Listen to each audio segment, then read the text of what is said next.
So here we finally are, and I'm told that we're going to meet the architect who designed, this edifice for the refurbishment. So here he is. Bethel Kofi Mamfi is his name. Hello. Hi, Bella. How you doing? I'm great. What a way to welcome me with a welcome sign. Yes, exactly. This is beautiful, but thank you so much for having us here. You're so welcome. And for those of you who are watching, like I mentioned, this is the newly refurbished Kwame Nkrumah Mausoleum, and it's a lot for us to see and to take in. This is the young man, 29 years old, we're told, who redesigned, the refurbishment. So we're going to talk a lot about that, but thank you again for your time. You're so welcome. First of all, tell me how it feels like looking at your work. Yes, it's overwhelming. It's good to see the sketches come to reality. It's a great experience. How long did it take you to come up with the design? This thing took about, I think, 12 to 18 months. Wow. Yeah. 12 to 18 months. You have so many stakeholders that are coming together to form the concept for the design. So yeah, it's not just a one-day thing, it's a collective approach. For you, what really was the main focus in trying to redesign the Kwame Nkrumah Mausoleum? I think the main focus was trying not to conflict, but rather complement what was already existing. Yeah. So everything we had to do as a design team was to complement and enhance the legacy of Nkrumah. Okay. So that was just the bit of the tough part. You must be very proud of yourself. Yes, extremely. Well, where do we start from? What do we do? Because I know that initially when you come through here, we were here like 2 years ago. I'm even trying to remember where exactly. I think we went through the other side. I'm not sure I saw this building here. Yes, initially people had to come through the other gate and then come to the main entrance. Exactly. Now what we have done is we've introduced a receptive facility. So it's a welcoming point for all visitors that come. So when you walk in, you meet, obviously, the welcome. This is nice. And then you are directed towards the main receptive hall. Okay, so that's where we're going to start from, That's right? where we're going to start from. After you. Thank you. All right. When you come in, we try to do a visual importance. Everybody knows Nkrumah, and everybody knows Nkrumah for his features. Yeah. So we have a silhouette here which is of Dr. Nkrumah, and it states the year he was born and the year he passed on. That he passed on. So this is supposed to depict the essence of you are coming to learn, study, and then also pay your homage and memory to the legacy of Dr. Is there a reason you made it all dark, like a silhouette form, instead of, because naturally someone would have expected that we'll see his actual photo. We wanted you to understand that Nkrumah is more than an icon right now. It's even like a symbol. People just see this and they know this is Nkrumah. That's how important he is as a figure in our history. From this point, where do we go? So here we are at the reception. Yes. Beautiful, I must say. This is totally different from what we saw when we came in. Tell me more about what to expect once we walk in. So what we tried to do as a team was to make sure that everybody who comes here gets a feel of Nkrumah, his lifestyle, his family, and the essence of his legacy. This mural on the wall is taken from snippets of his wife's plot. Oh, wow. Which is the Fatah Nkrumah. So when you look at it, you see the patterns that come in. And then you have the KNMP, which is the Kwame Nkrumah Memorial Park. Memorial Park. Everybody who comes here, at least you should know and learn something about Nkrumah. The whole building speaks about Nkrumah. About him. Yes. Okay, that's nice. And of course, it says the plaque was unveiled by His Excellency Nana Addo Dankwa. Gave us the opportunity to make this project. This must have meant a lot to you, getting the opportunity. Now this looks really good. And I see the Ghana colors. I see a play on some arts here as well. Tell me about the reception.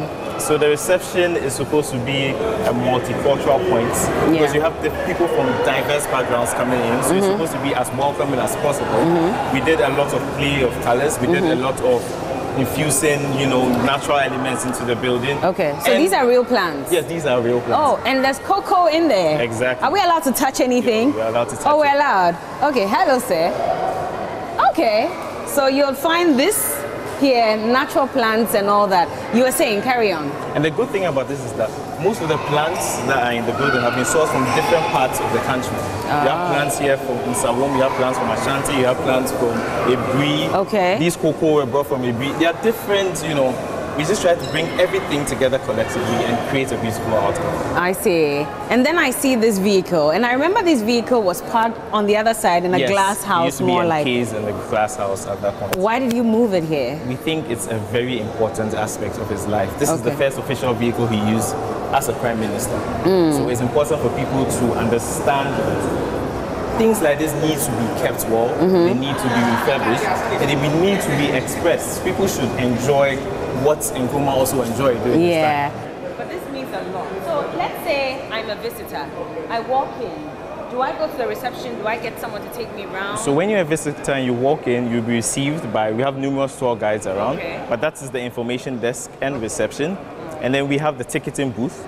So that's where people are supposed to go and then make inquiries about the park. When you get to the ticketing booth, you'll be given an RFI card, which would allow you to get access onto the park. So we have security checks. So there's only one access onto the park now, which is through the security checks. You have to ensure that the tours are guided. So you don't have people going where they are not supposed to go to. I see. Yes. Interesting. And then there's a beautiful photo of the Osajafo. I see all the African countries' flags. Of course, talking about Pan-Africanism and how he was championing a united Africa. So here we have an exhibition hall, which is supposed to allow the display of informative, artistic, and educative showcases. Today, or running for the next 1 month, we have the African Institute of Studies, which was funded and established by Nkrumah in 1963. So we've done a showcase of, you know, the whole process Nkrumah took into establishing the institute, and then we have some of the other faculties he established in KNUST. So we have the School of Law. So it's just a collaborative, you know, expression of some of the things, the contributions he made to the educative sector. I see. This is nice. I like it. Maybe I should get closer and get a feel of this. Dr. Kwame Nkrumah, the African Genius Legacy. Okay.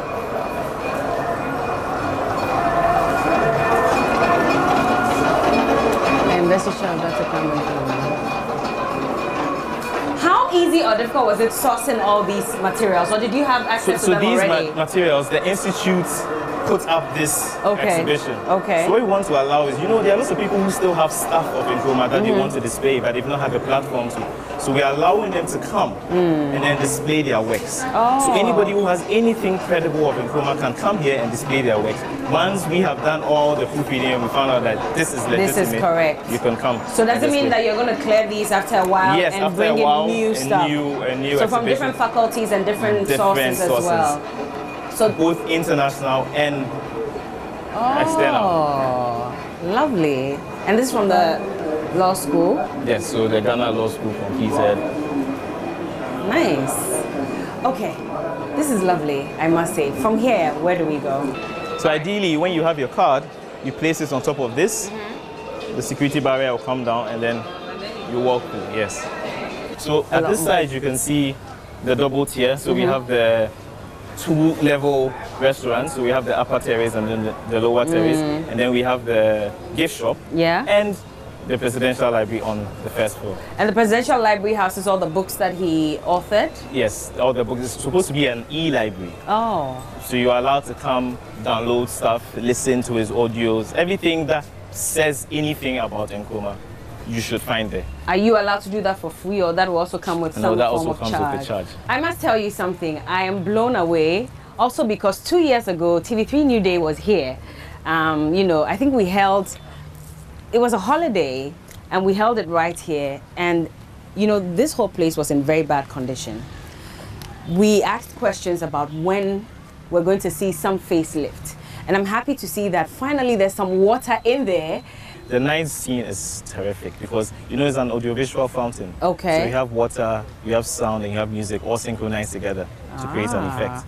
So in the night, you can see the visuals more. But during the day, you get the sound and the water. Did you have to add on anything apart from, you know, the sound and timing it? Do you have to add anything to this site? No, so the existing horn blowers were there. So those were rehabilitated or refurbished. And we added the jet shooters for the new fountain system.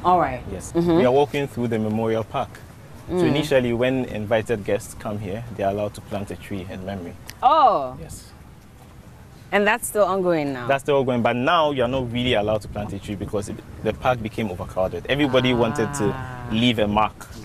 Because I was going to ask, is there any seedling I can get to just plant here as well? I also want to leave a mark. Our president planted a tree of life when he came. On the reopening. Which one exactly did he plant? I'll show you when we get to the Freedom Mall. After you. So this is a tree that was planted by His Excellency Nana Addo Dankwa Akufo-Addo, President.